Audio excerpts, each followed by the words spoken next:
Callao y Paita. Está con nosotros Ángel Mendoza, gerente general de la Asociación de Concesionarios de Transporte Urbano. Ustedes son los titulares, ¿no es cierto?, de las concesiones. concesiones en el metropolitano, de lo que se llaman No, de los corredores. De los corredores complementarios. Así complementarios del metropolitano. Estamos hablando de estos por ejemplo, Tacna, Garcilaso, Arequipa, Javier Prado, La Marina, esos. Evitamiento, San Juan de Lurigancho. ¿Qué pasa con esos corredores? No se terminaron de implementar, digamos, al 100%, salvo, me parece, Tacna, Garcilaso y Arequipa. Los otros no se han terminado de implementar completamente. Lo que pasa, el año 2012 se inició la gran reforma del transporte urbano en la ciudad de Lima. Eso implicó todo un marco normativo. Y además un proceso de licitación en estos 5 corredores viales dentro de la ciudad de Lima. Lamentablemente se avanzó en algo, pero en la gestión pasada se desarticuló parte de ese marco normativo que prácticamente iba a implicar un mejor servicio, un servicio de calidad para la ciudad. Por ejemplo, ya el marco normativo establecía la licitación no solamente de los 5 corredores complementarios, que llegamos con eso a atender el 10% solamente de la demanda en Lima, sino también implicaba el 90% restante licitar en corredores de integración y en rutas de aproximación, y eso se dejó sin efecto.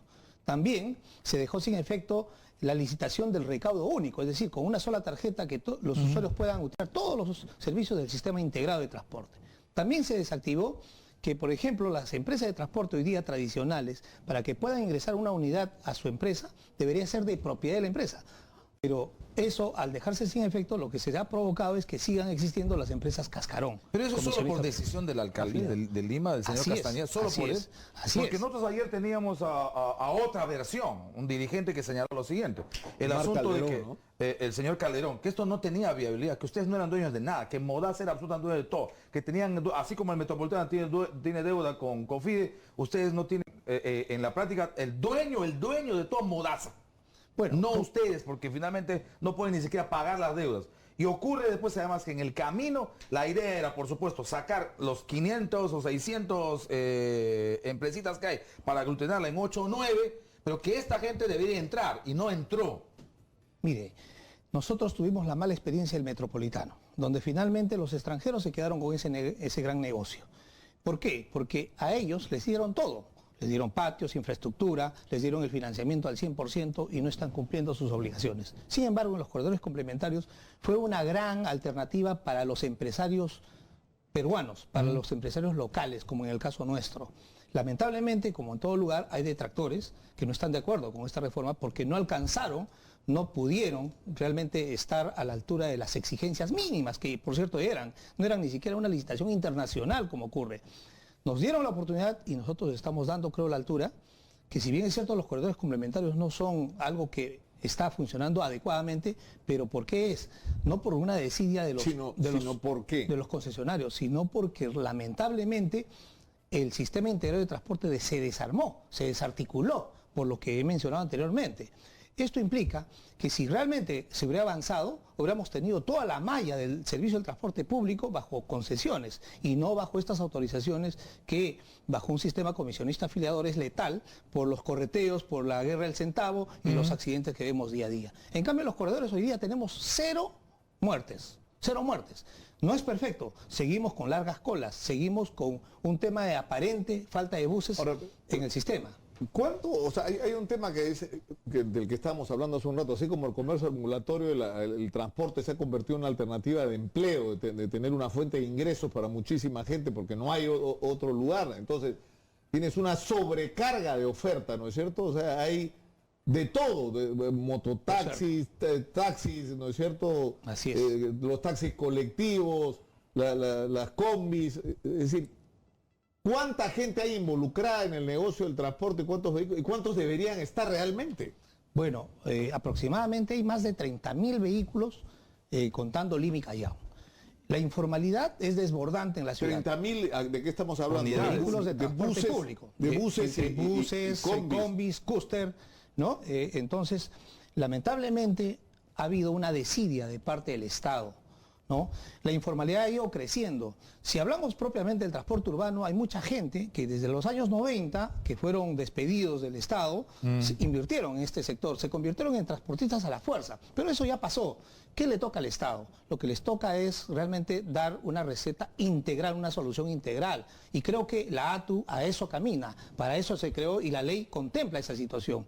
¿Por qué? Porque la reforma no solamente viene, y no estamos en contra de las empresas tradicionales, a pesar de nosotros ser concesionarios y empresas 100% formales. Al contrario, nosotros creemos que los transportistas en general están siendo maltratados por el Estado. Porque si hay una empresa comisionista afiliadora es porque la regla de juego lo ha puesto así el Estado. Okay. Y porque lamentablemente viene una autoridad, avanza algo, viene otra, borra todo lo anterior y empezamos nuevamente de cero. Ese es el gran problema. Pero donde ustedes no se pueden quejar es en el corredor Tacna, Garcilaso, Arequipa.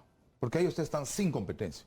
Ahí no hay ninguna complicación. Ahí ustedes, y ya han mejorado, debo decir, porque conozco, pero hay una enorme cantidad de taxis colectivos. Quiero terminar, quiero terminar la idea. Entonces, esta solución integral pasa por lo que Nicolás trata sobre la informalidad. Tiene que haber de parte del Estado una, digamos, una reconversión laboral. Si eso no se hace, estamos atocinados. Tiene que haber un programa de chatarreo para retirar a esos vehículos antiguos. Pero si eso no ocurre, ¿a dónde va a ir a tanta gente que necesita trabajar y llevar un pan a la mesa de su hogar?